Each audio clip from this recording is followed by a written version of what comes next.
সন্তান হয়নি বলে বিয়ের ৩ বছরের মাথায় আমার ডিভোর্স হয়ে গেল। সবাই জানলো আমি কখনো মা হতে পারবো না, কিন্তু আমি তো জানি আমার স্বামী অন্য নারীতে আসক্ত। বিয়ের ২ বছর পর্যন্ত সব ঠিকঠাক ছিল, কিন্তু হঠাৎ আমার স্বামীর মধ্যে বেশ পরিবর্তন দেখতে পাই। অহেতুক ঝগড়া বাঁধানো, সবকিছুতে বিরক্তি প্রকাশ। আমি যেন হয়ে উঠলাম তার চোখের বিষ। যে মানুষটি আমাকে ছাড়া থাকতেই পারতো না, সে এখন আমার একটি কথাও সহ্য করতে পারে না। তার অবহেলা, অযত্ন, মানসিক আঘাত সহ্য করতে করতে ক্রমশ আমি যেন অস্থির হয়ে উঠলাম। আমি বুঝতেই পারছিলাম না আমার ভুলটা কি। তাকে যতই জিজ্ঞেস করি ততই বিশ্রী গলায় চিৎকার করে। একটা সময় পর গায়ে হাত তোলাও শুরু করে। মনের দিক থেকে একটুও শান্তি পাচ্ছিলাম না। অবশেষে কয়েক মাস পর জানতে পারি তার প্রাক্তন ফিরে এসেছে।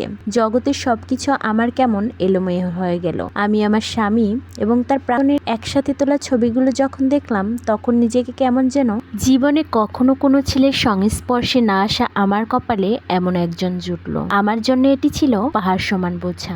ভাগ্যের প্রতি দোষারোপ করতে করতে হাঁপিয়ে উঠেছি। এ কেমন পরীক্ষা! আমার বাবা মা দুজনেই দেখতে খুব ফর্সা, তাই আমিও তাদের সমস্ত সৌন্দর্য নিয়ে পৃথিবীতে এসেছিলাম। ছোটবেলা থেকে সবাই বলতো, তোর কপাল অনেক বড় হবে রে, যে মেয়ে যত সুন্দর তার ততই রাজকপাল হয়। বান্ধবী মহলেও আমার ডাকনাম ছিল রূপসী। আমাকে দেখে সবাই আফসোস করত, কিন্তু আমার নিজের কাছে কখন এটা বড় বলে মনে হয়নি। পাড়া প্রতিবেশীর ঈর্ষার পাত্রী ছিলাম। কত আত্মীয় স্বজন আফসোস করত আমাকে এক পলক দেখে। আজ আমি নিজেই আফসোস করছি নিজের জন্য। মানুষটাকে ধরে রাখতে পারিনি। আমার কান্না তার হৃদয়ে স্পর্শ করেনি। আমার ব্যাকুলতা, ভালোবাসা তাকে আটকাতে পারিনি। আমার যন্ত্রণা তাকে বিগলিত করতে পারেনি। ডিভোর্স পেপারে সাইন করতে চাইনি। তখনও চিৎকার করে কেঁদেছিলাম, অসহায়ের মতো ছটফট করেছিলাম। মা কাঁদতে কাঁদতে বলেছিলেন, ছেড়ে দে, মুক্তি দে। সৌন্দর্য থাকলেই কেবল সুখ এসে ধরা দেয় না। ওরা আমার থেকে জোর করে সিগনেচার নিয়ে নিল। এরপরের জীবন আরো বিভৎস হয়ে উঠল।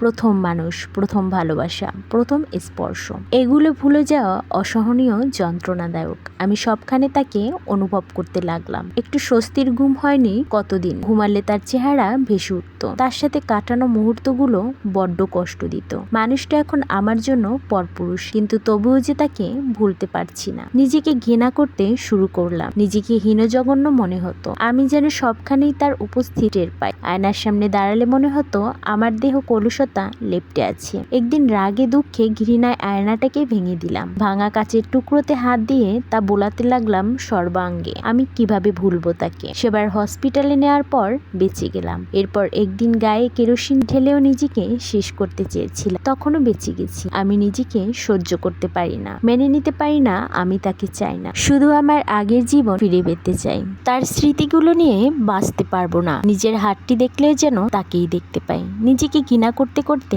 নিঃশেষ হয়ে গেছি। বান্ধবীরা খুব আক্ষেপ করে, বলতো, তোর মতো সুন্দরীর সাথে যখন এমনটা হলো আমরা কি করব বল? তোর ঘটনার পর আমাদের আতঙ্ক বাড়ছে। তাদের কথাগুলো আমার হৃদয়ে বিদ্ধ। প্রতিবেশীরা আফসোসের সুরে কত টিপ্পনি কাটত। একদলের ভাষ্যমতো সুন্দরী হয়ে নিজের স্বামীকে আটকাতে পারলাম না, এটা আমারই দোষ। ধীরে ধীরে আমি হয়ে উঠলাম মানসিক রোগী। ডাক্তার বেঁধে দিল এক গাদা ঘুমের ঔষধ, তবুও ঘুমের মধ্যে তাকেই দেখতে পাই। আমার আত্মচিৎকারে ছুটে আসতো সবাই। একটা সময় পর আমার শত্রুরাও দুঃখ প্রকাশ করতে লাগলো। আমি চিৎকার করে কাঁদতাম, নিজের চুল নিজে ছিঁড়ে ফেলতাম। কোনো মহিলা আমায় দেখতে এলে তার গলা ধরে আকুল সুরে কান্না করতাম। আমার ভেঙে যাওয়াটা ছিল দুঃস্বপ্নের মতন। আমি দুর্বল মনের দুর্বল মানুষ, উঠে দাঁড়াতে পারিনি। শত্রুরা নিজের চোখ মুছে আমায় বোঝাতো, কিন্তু আমি কি করব? আমার অস্তিত্বে জুড়ে থাকা তার স্মৃতিগুলো কিভাবে মুছবো? এত চিহ্ন, এত বিষাদ, এজন্য নরকের চিত্র। এর মধ্যে আবার আরেকটা দুর্ঘটনা ঘটে গেল। আমার বাবা হঠাৎ দ্বিতীয় বিয়ে করে নিলেন। এরপর আমার একমাত্র ভাই রাগ করে বাড়ি থেকে চলে যায়। সে আর ফিরে আসেনি, কোনো খবর নেয়নি। আমি আর আমার মা কয়েকদিন সৎ মায়ের যন্ত্রণা সহ্য করলাম। তারপর একদিন বাবা মাকে মুক্তি দিয়ে দিলেন। মুহূর্তের মধ্যে সব শেষ হয়ে গেল। মামারা এসে মাকে নিতে চাইলেন। মা বললেন যেন তার সাথে যাই। এদিকে বাবা জানালেন মায়ের সাথে গেলে আমার সাথেও সারা জীবনের জন্য সম্পর্ক ছিন্ন করে দিবেন। মামারা বাবার উপর যথেষ্ট ক্ষিপ্ত ছিলেন বিদায় মাকে বললেন মা যেন একা আসেন, তারা আমার দায়িত্ব নিতে পারবেন না। শেষ পর্যন্ত মা তাদের সাথে গেলেন না। এক কাপড়ে আমরা মা মেয়ে একসাথে বের হয়ে এলাম।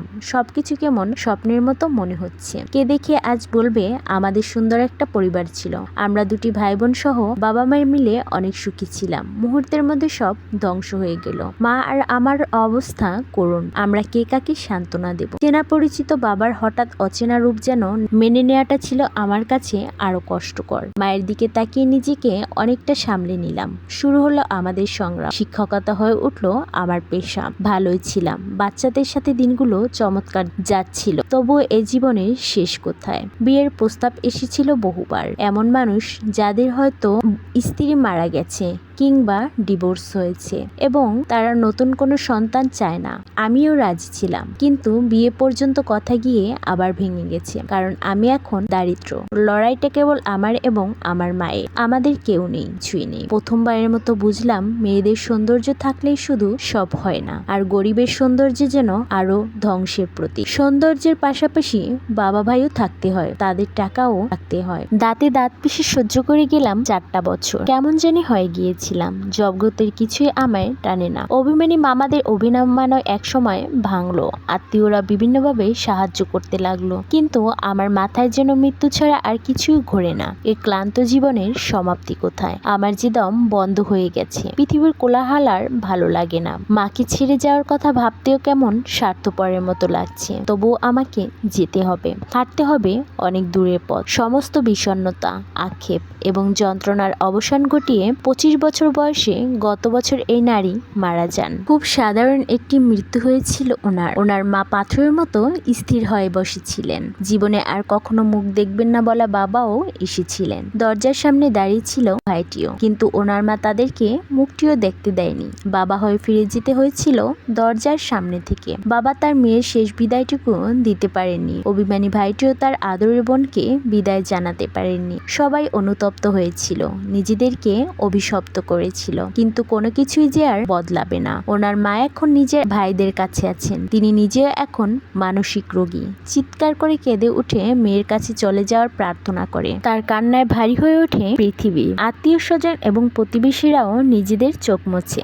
তারাও হয়তো ভাবেনি এমনটা হবে। যে মেয়ে দেখতে ছিল পরীর মতো সুন্দর, আচরণ, ব্যবহার, নৈতিকতা ধরিয়েছিল আষ্টেপৃষ্ঠে, তার জীবন এমন হবে জানতো। কেই বা বুঝেছিল এত সৌন্দর্যের অধিকারিণী হয়েও চলে যেতে হবে এভাবে চির দুঃখী হয়ে। ভাগ্যের প্রতি একরাশ অভিমান অভিযোগ রেখে চোখ বন্ধ করে নিল চিরদিনের মতন। পৃথিবী আগের মতোই চলছে। এই পৃথিবী কারোর জন্য আটকায় না, আটকে থাকে কেবল প্রতারিত হওয়া মানুষদের জীবন। না পায় বেঁচে থাকার আশ্বাস, আর না আসে তাদের সুন্দর একটি মৃত্যু, যে মৃত্যু মুক্তি দেবে তাদেরকে সমস্ত যন্ত্রণা থেকে, অবসান ঘটাবে জগতের সমস্ত বিতৃষ্ণা।